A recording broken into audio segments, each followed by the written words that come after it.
At exactly 2:13 a.m., under a moonless sky, the SS Osprey, state-of-the-art marine biology vessel, broadcast a single distress call. Its location, Orpheus Deep, an isolated trench, so remote, so unexplored, that even NOAA left it off the charts. No sonar, no mapping, just black water and silence. The distress signal came in garbled, like it passed through something it shouldn't have. Most of it was unintelligible, except for one sentence. Clear, eerie, final. It opened its...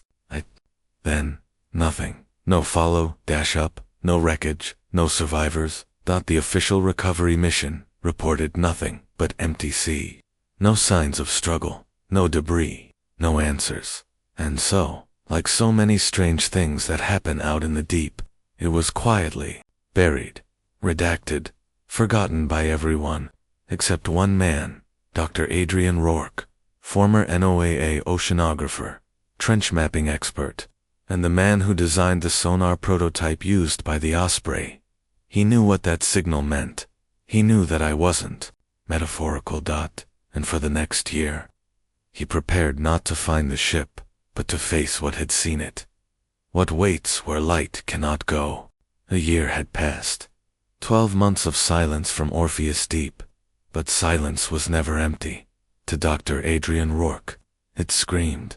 Once a decorated NOAA oceanographer, now a recluse haunted by unanswered questions, Rourke had studied the final transmission from the SS Osprey over 1,000 times. Not the static, not the garble, but the pauses in between. The unnatural breaks, as if the signal didn't pass through water, but something denser, something alive, and that single, chilling phrase. It opened its eye. He knew it wasn't a metaphor. He knew something ancient had awakened. NOAA refused to authorize another mission. The Osprey had been declared lost, a technical failure, a deep-sea implosion, case closed. But Rourke didn't believe in coincidences, so he went rogue.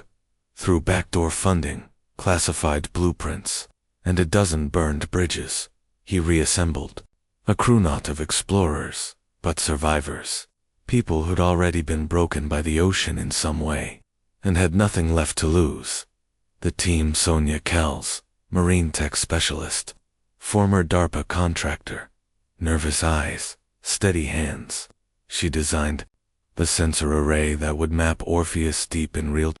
She once said she'd seen machines scream. No one asked her to explain. Dr. Milo Hahn, geophysicist, expelled from NOAA after publishing papers on tectonic harmonics beneath uncharted trenches. His theories were wild, talking about frequencies, entities that listened through the Earth's crust. But Rourke believed him. Lara Voss, deep-sea subpilot, ex-Navy, broke depth records during a secret operation off the Philippine Trench. Doesn't talk much, but when she does, it's short, brutal, and truthful. She agreed to join only after Rourke promised she'd be the one to drive them down. Captain Ivan Drager, retired Soviet diver. Gruff, tattooed, missing 2 fingers.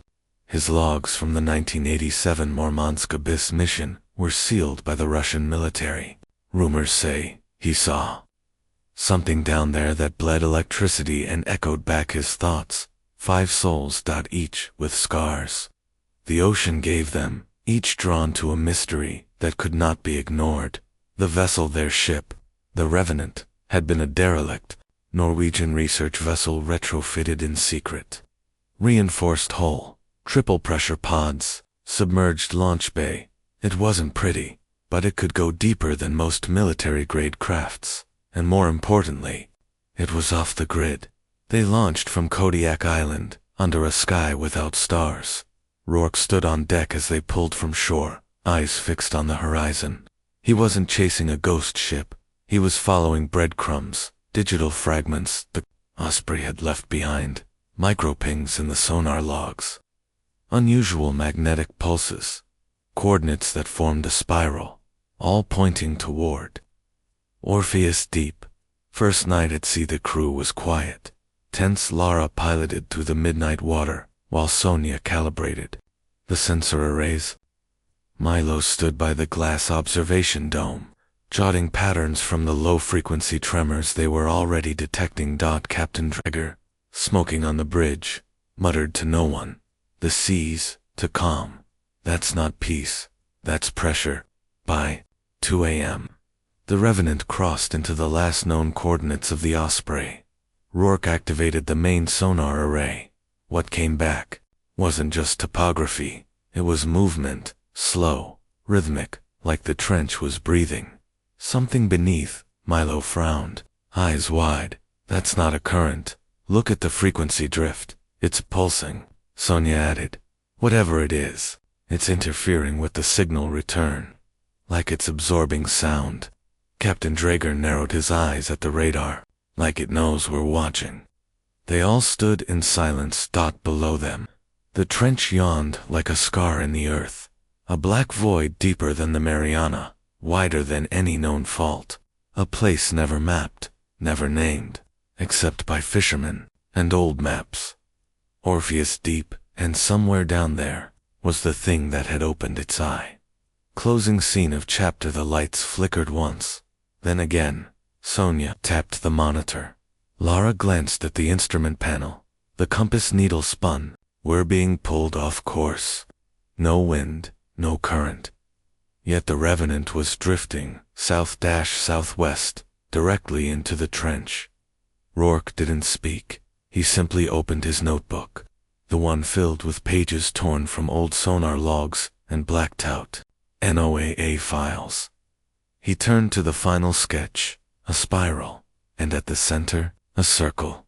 Not a symbol, not a mark, an eye. Day 3, the ocean was quiet. Too quiet. 2 days into their voyage, the Revenant hovered above the invisible rim of Orpheus Deep. Rourke had marked the coordinates from the Osprey's last ping. Beneath them was not just a trench, it was an abyss that defied classification, a place untouched by sonar, unmapped by satellites. The ship's instruments worked everywhere else, but here, everything was off. Environmental readings. The water pressure was within expected levels. No seismic instability, no geothermal vents, but visibility, 0. Sonia had deployed the long-range sonar buoys 3 hours earlier. Every few seconds, a wave would ping back. But the readings were inconsistent. Objects appeared, then vanished. Some shapes were enormous, bigger than the ship, but their contours were blurred, as if the sonar passed through them. She frowned at the data stream. "This doesn't make sense." Rourke leaned over her shoulder. "What do you see?" "Something is there, but it isn't reflecting. It's like it's phasing, moving, but not moving, existing, then not." Milo stood nearby, staring at the frequency patterns. The resonance is increasing. Subharmonics in the range of 12 to 14 hertz. That's deep Earth territory, not marine life. Captain Dreger lit a cigarette, then crushed it out before it burned too long. Whatever's down there doesn't want to be found. The breathing trench. Then came the sound, a low drawn-out vibration from the deep. Not a tremor, not tectonic. It pulsed like breath trapped under miles of pressure, slow and deliberate. The crew froze. Sonia stared at the sonar feed. The trench floor was rippling. Waves of sediment lifted and fell. Not from currents, from something underneath. Rourke made his decision. "We launched the drone." The descent. They activated the submersible drone, a compact unit named Minos, equipped with lighting, a hardened pressure shell, and high-definition cameras. Lara piloted it from the control deck. It dropped into the abyss with a long mechanical sigh. Every 10 meters, the lights dimmed, as if the water was absorbing them, not scattering, devouring. Even infrared didn't help. For 2 hours, they saw nothing but clouds of black silt. Then, "Stop. Rewind," Sonia said. She froze a single frame. A flash of something ahead. Lara adjusted the angle. "They're stone." "No, not stone." The camera panned closer. Teeth. Rows and rows of fossilized teeth, embedded in a wall of calcified tissue. Some were as long as whale ribs, others had crumbled and eroded, but their size was undeniable. Hundreds of them, like the jaw of something so massive, it could have swallowed the revenant whole. "Oh my God," Milo whispered. "This thing isn't alive," Sonia added. "No, it's dead." Rourke shook his head. "Then, why is the sediment breathing?" The door between two shattered molars. The drone's light caught something else. An opening, not a wound, a doorway, rectangular, smooth-edged, like it had been carved.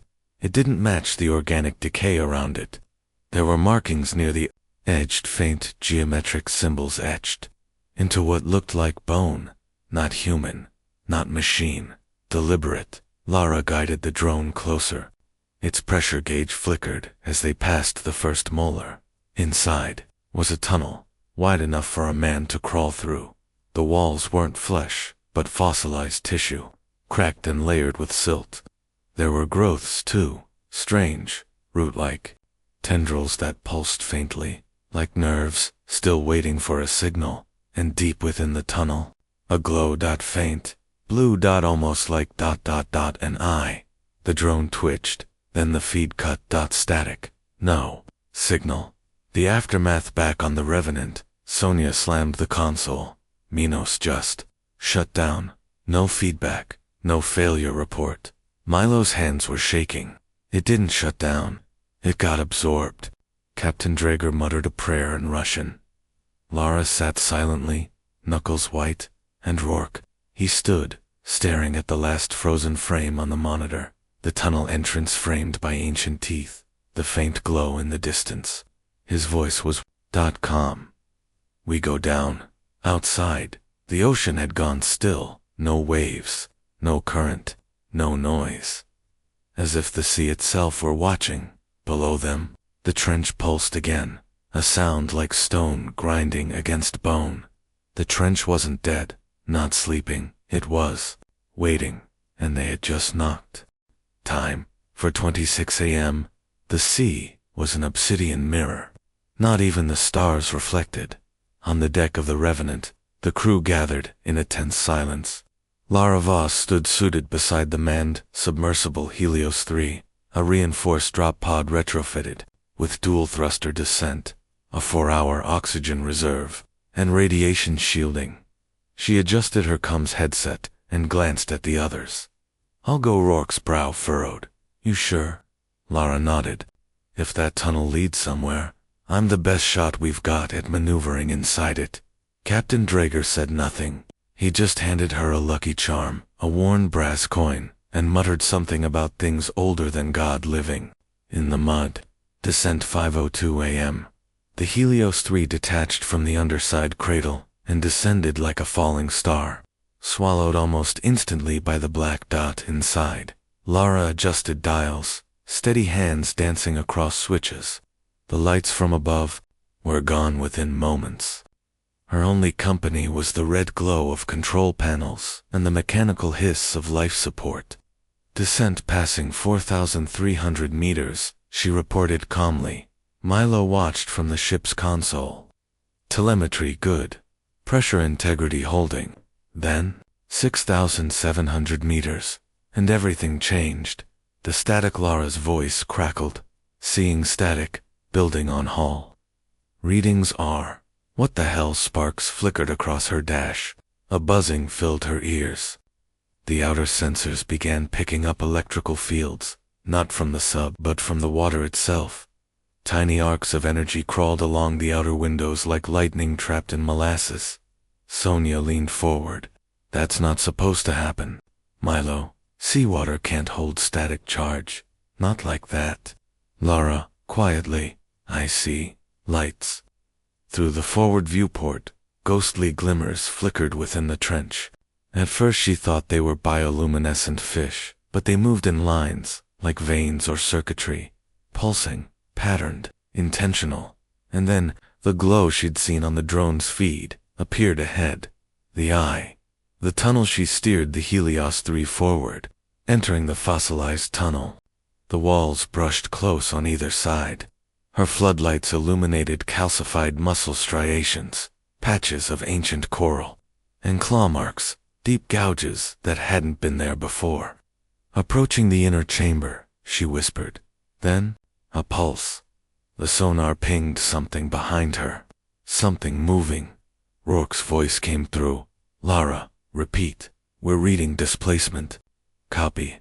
The screen went black. Silence back on the Revenant. Sonia scrambled to re-establish the feed. Milo rebooted the telemetry array, but no signal came. Just a single, rhythmic ping. Low, deep, getting closer. Rourke stared at the sonar, like he was watching a heartbeat, and then, the Helios 3 began rising. On auto-return, no voice, no response, just the mechanical whisper of a machine climbing alone from a nightmare. The return, they retrieved the sub onto the deck at 6:47 a.m. Steam hissed from its seams. Parts of the exterior were scorched, streaked with salt and burn marks. The outer plating was warped, like it had been exposed to heat far beyond operational parameters. Deep sea, volcanic levels, but there had been no vents down there. Rourke opened the hatch. It was empty. No sign of Lara. No rupture. No forced exit. Her harness was still buckled. The controls untouched. She had simply vanished. The black box. Sonia dove into the sub's internal camera log, accessing the final 10 seconds of the black box footage. The feed was glitchy, skipping every few milliseconds. But it stabilized for just 1 second at the end. A single frame. Sonia froze, then screamed. Everyone rushed to the monitor. The last image before the blackout. The forward camera, showing the viewport. A face, not human.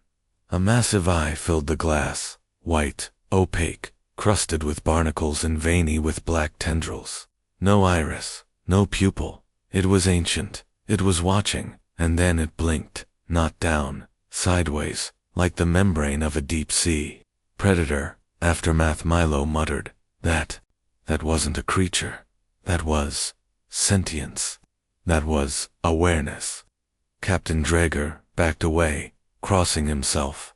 Rourke stood silent, not shocked, not grieving, but certain. It found us. No one spoke. Above them, fog began to roll across. The surface of the water, thick and fast, not natural, like breath condensing from something sleeping just below, waiting to rise. Time, 11:12 p.m. The Revenants swayed in waters that had grown unnaturally still. The sea didn't roll, it breathed. Inside the vessel, systems blinked with a life of their own. Lights flickered.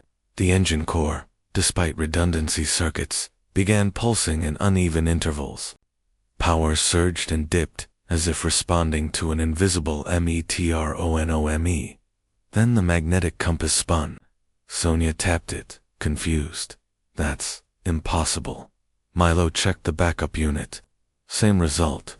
Magnetic fields reversing, he whispered. That can't happen at sea level, Sonia replied. It can't happen this fast anywhere. The clockwork collapse. Rourke stared at his wristwatch. The second hand ticked, then paused, then ticked backward. You see that? He asked. Everyone did. Their watches, phones, every piece of synced hardware. Time was counting backward, in erratic jumps. Sonia tried recalibrating the onboard clock, only to find the screen flashing indecipherable characters. Captain Draeger, standing at the helm, simply grunted. We are trespassers, and it knows. Dr. Hahn breaks DR. Milo Hahn hadn't spoken for 20 minutes. He sat near the aft wall, eyes wide, unmoving, murmuring at first. It was gibberish. Then it became recognizable, but not in English. Il ne faut pas descendre, he whispered French. Sonia turned to him, terrified. Milo, do you understand what you're saying? He looked up slowly, pupils dilated. Not the first, not the last. It repeats us. We echo it, and it hears. The glow at midnight. The trench below them changed. Not a shift, not a quake, but a reveal. It began as a ripple of pressure. The sonar screamed. The water's density fluctuated like glass melting inward. Then came the light, but not bioluminescence. It was structured, intentional, a pattern of geometry and scale far beyond anything terrestrial. Buildings. Archways. Towering spires, with impossible curves and fractaled windows that twisted space like a funhouse. Mirror. A city, submerged in darkness, so long it had become myth, now glowing beneath them. And in the center, a vast pit, perfectly circular, glowing white-blue with pulses that resembled a heartbeat. Filming the impossible. Rourke grabbed the high-res camera rig and began filming from the upper deck. The glow from the trench rose enough to cast eerie reflections across the Revenant's hull. As he panned across the trench perimeter, his lens captured not just the alien architecture, but something else, something wrong. The footage began to glitch. Every few seconds, playback would distort, bending frames, colors, and angles in ways the camera couldn't possibly record. He paused, rewound, frame by frame. 3 minutes 17 seconds. He saw it. A face. No many faces, overlapping, stretching through the water, like skin pressed against glass. Each wore a grin of knowing. Some were skeletal, some preserved, some watched the lens. Sonia looked over his shoulder. There are no divers down there. Then what are they? The sound from below, a low hum, began to resonate through the hall. Not mechanical, not seismic. Vocal. The kind of hum that you don't hear, but feel inside your spine. Milo whispered again. It's speaking. Captain Dreger tightened his grip on a rusted handrail. Then we must not answer. But it was too late. Because the Revenant's microphone array, meant for passive sonar capture, had been transmitting, broadcasting, feeding back our own voices, warped through pressure, looped and twisted like echoes underwater. And suddenly, the hum changed tone. It had heard them. The rift opened. Sonia, panicking, tried to shut down the array. The ship shook, not from external pressure, but from displacement, like space itself was twisting. Through the foggy viewports, the city in the trench seemed to flicker in and out of existence. Sometimes it looked ancient and broken, sometimes alive, with lights in windows and shadows moving, and sometimes not there at all, just black water, until a great eye, the same one from the sub-footage, appeared again, bigger, now, brighter, watching them from beneath the pit in the center of the city. And then, it began to open. Rourke's revelation. Rourke stared, shaking. It's not a monster, it's a gate. The faces, the city, the voices, all of it, memories, souls, echoes. Orpheus Deep wasn't a trench, it was a wound in the seafloor, a scar torn across reality, and whatever lived inside it was feeding on the echoes of everything that had ever fallen in, including the crew of the Osprey, including Lara, maybe even soon, them. Time, 1:27 a.m. Captain Ivan Dreger moved with urgency. His thick fingers danced across controls, designed decades after his training systems he didn't fully trust, but had learned to master through sheer instinct. We're leaving, he barked. Now, everyone to your posts. But the Revenant wouldn't move. He throttled the propulsion. Nothing. The entire system lights.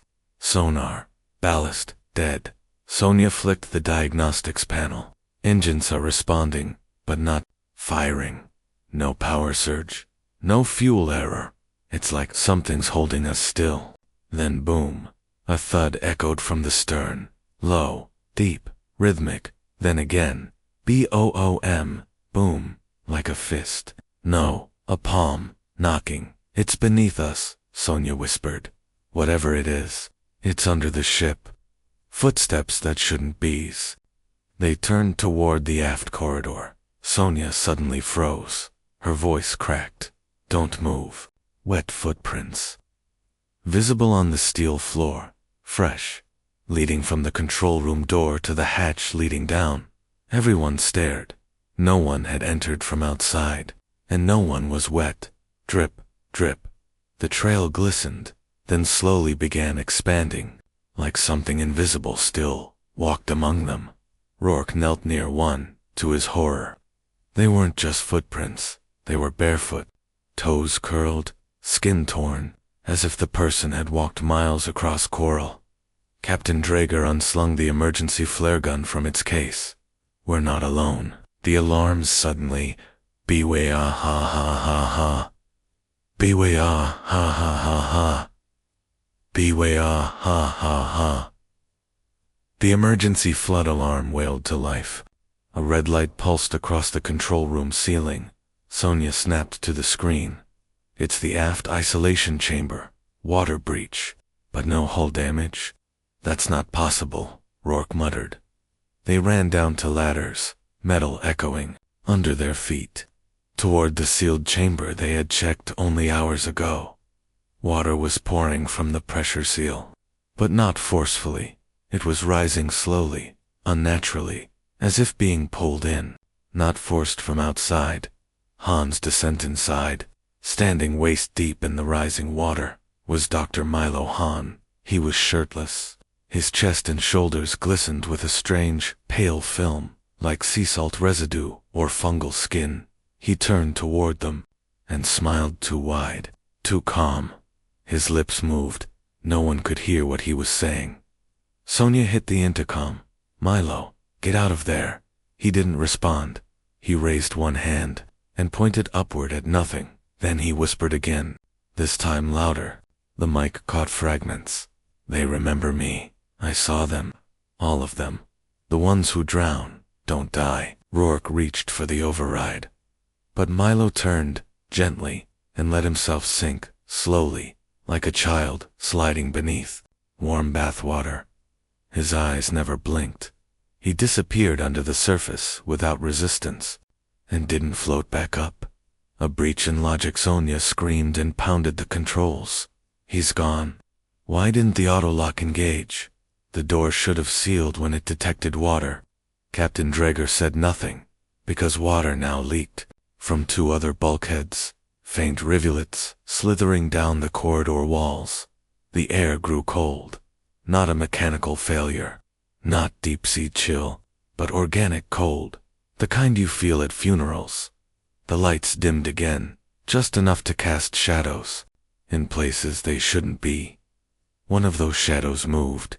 Rourke caught it in his peripheral vision, someone walking past the galley door.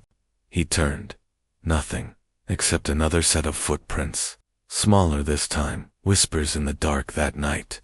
No one slept. They sealed every door they could, but it made no difference.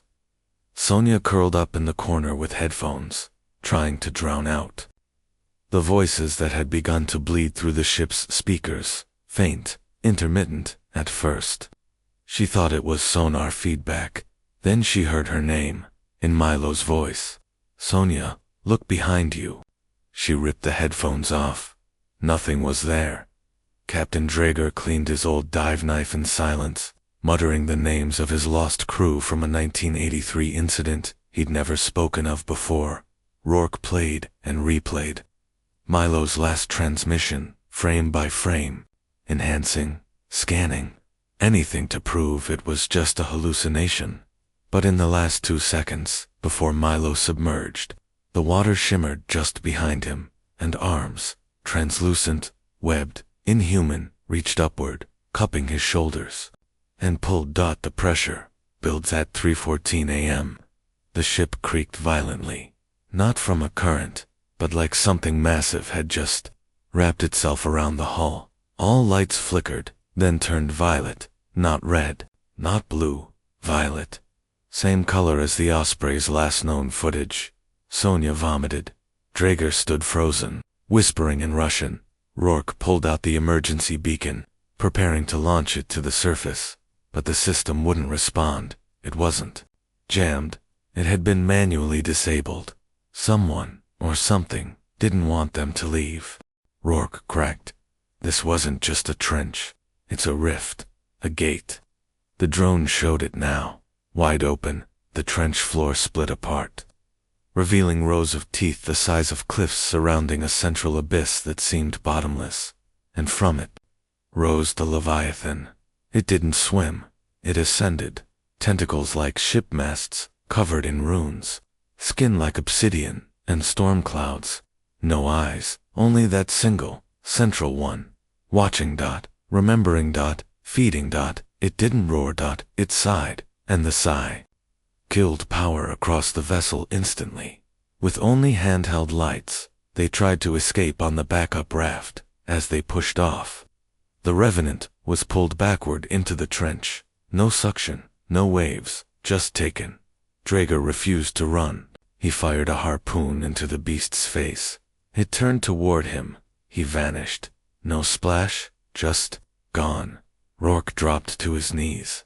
The eye, he said. It's not watching us, it's dreaming us. The raft drifted for 2 days. Sonia died from exposure. Lara was catatonic. Only Rourke remained conscious.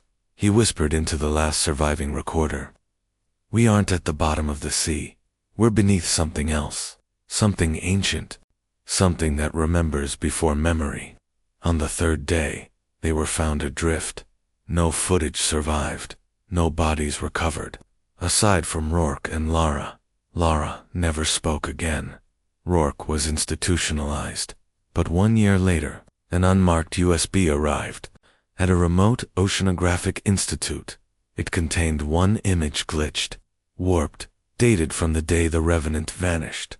A trench, open like a wound, and inside it, a face stitched into the rock, with an open mouth, and a single, massive eye above it, staring straight into the lens. Some monsters hunt in silence. Some wait in shadow. But this one, it dreams. And in its dreams, we drown.